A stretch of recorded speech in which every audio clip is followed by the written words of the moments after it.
factor in mind. Okay, now we're going to look at how to disclose yourself to God through His Word.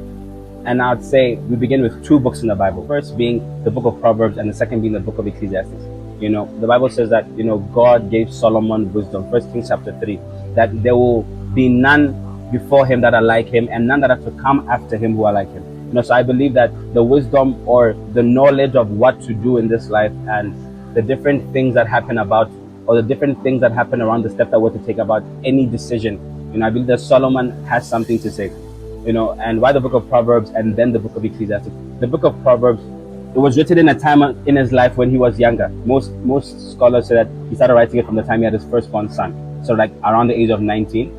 And then they believe that the book of Ecclesiastes was then written in the setting of his older age. Okay, so you notice that the two comparisons in life, and usually our wisdoms and epiphanies come in twofold. When we're younger, come to our middle age, and then in our older age. So when you go through the book of Proverbs and you open yourself to the scriptures, you show the Lord your dirty truths.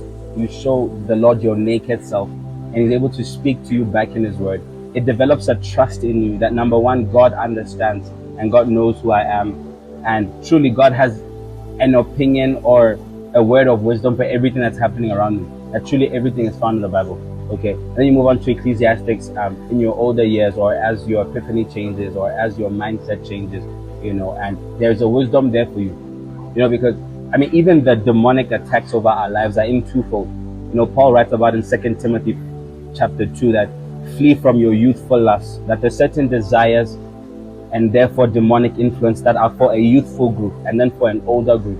So you find the two comparisons, or the line is drawn with these two books, with the book of Proverbs and the book of Ecclesiastes. And I believe that as you go through these two books, a certain intimacy and openness with God will develop that will boost your prayer life to the next level. Beloved of God, this is yours truly, Prophet LEVY MAKHOHA, tuning out. Stay tuned for what the Lord has next for us. Shalom.